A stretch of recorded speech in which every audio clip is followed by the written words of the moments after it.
There was 6 of us and we lost $500 each. So the guy, his name was Chris Baller. Chris Baller made $3,000 for nothing. Airbnb, the hip way to travel, especially for young Australians on a budget. It allows you to have a more localised travel experience and gives you much more space for much less money. The site, which puts trust as one of its key pillars, seems perfect at a glance. But is it really as safe and secure as the creators are making it out to be? So about 3 years ago, we were travelling to Europe, a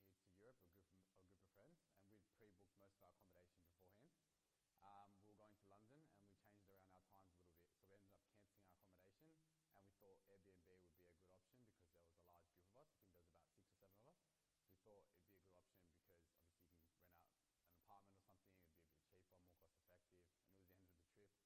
So we ended up cancelling our accommodation and we thought Airbnb would be a good option because there was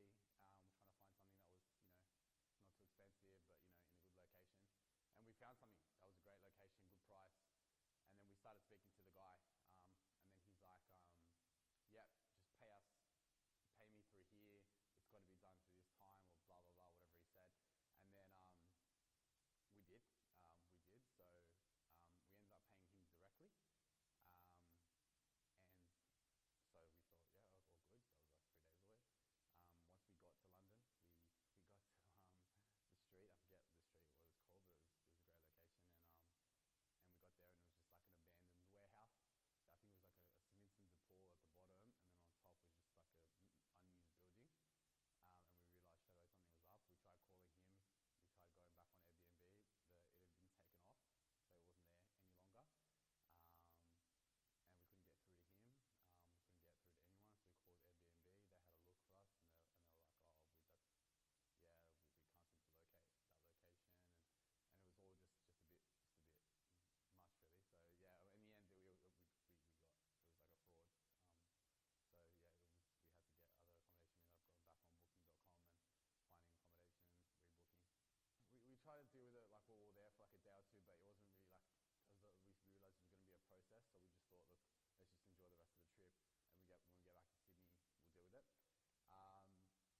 get back to Sydney, we'll deal with it. So that's what we tried to do, and it was a long process going back and forth. One of my mates was dealing with it mainly,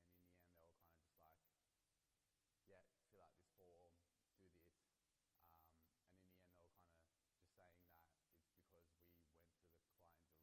that it's because we went to the client directly, that it was our own fault. Whereas if we'd done it through their website, then they could have rectified that and they could have fixed that up. But our argument was that, yeah, like we understand that, but we found him on their website. So does that mean that anyone can just go on their website and put up a fake address and then, use that as a scam and then talk to clients directly and, work out some better deal or something, whatever they do in that situation, and then that's it. So like, and then we argued that and they kind of understood, but then they just kept making a long process, and in the end we just gave up really, and we weren't gonna, like the next step would have been to like hire like some kind of legal counsel, and we just didn't want to go there, so we just took the hit, and that was it really. There was 6 of us and we lost $500 each. So the guy, his name was Chris Baller. Chris Baller made $3,000 for nothing. Paul's isn't an isolated case. When Chris Wong went to Spain with his family, they had a similar experience. So my Airbnb experience happened about at the beginning of 2016 when my family, we were going on a trip to Madrid, Spain, and basically what happened was we booked the trip on Airbnb and we saw this place this guy was renting out, and we thought that looks really good, so we messaged him and we sent all the details about when we wanted to go, how long we're staying for and everything like that, and then he replied to everything.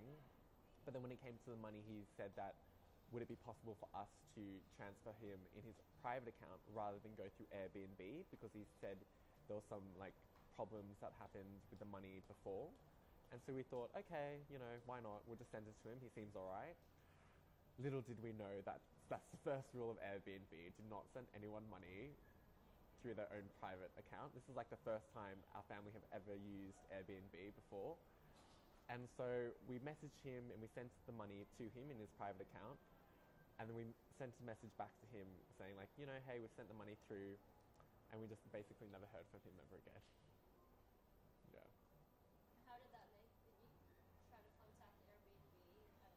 We did try to contact Airbnb, and because of their policy, that unfortunately they couldn't help us in any way. The only thing we could do was flag him, but then by then I think he removed all his accounts or everything, because we had trouble getting back to trying to contact him.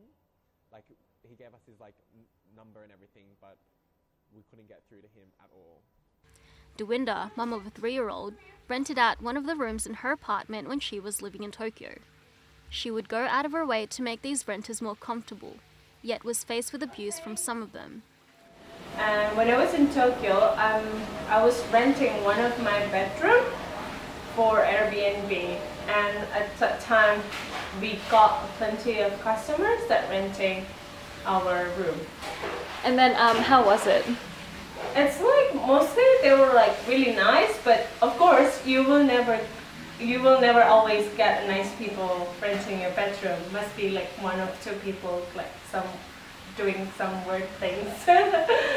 I had like one customers, it's like, I forgot, it's like from US or maybe from Europe, I forgot. And it's just like, we did some nice things to him, I mean, like, I offer him to come earlier than it should be. I mean, sometimes like we can let them like inside to our apartment like 2 p.m. but because he's like from far away, I say you can come earlier than 2 p.m. and I can open. And he suggested that he wanted to come at 8 a.m. but I cannot do that. I couldn't do that. I said, what about like 9 a.m. But he got pissed, and it's just like start swearing and start saying like bullshit things. It's just like I couldn't take it. Michaela, a fellow UTS student, was faced with a different problem. So we used Airbnb all over China when we were living there. We used to use it when we went on weekend trips mostly. There's one in particular that stands out that was in Shanghai, and we showed up and it was in this back alley of this not very nice part of Shanghai, and it was just someone's house, and so we were like walking in and out, obviously not locals, and it just didn't have a very safe feel to it, I suppose. We did, so we just kind of sent them a message and said it wasn't the safest feeling area, and when we did our ratings and stuff we kind of mentioned that. And I think what would have made it better if we had felt like the apartment was a bit more secure, because it wasn't necessarily even just the area it was in, it was the amount of security, so we just felt like potentially someone could break in and steal all our stuff at any time. They didn't offer us a refund or anything like that, and they didn't take any physical action that I know of. They may have suggested to the owner that he upgrade his security, but as far as I'm aware, they didn't take any action as such. While some can argue that these can also happen in a regular hotel, the problem lies with the unregulated nature of the internet. It seems that when something goes wrong, it's a consumer who has to take the fall.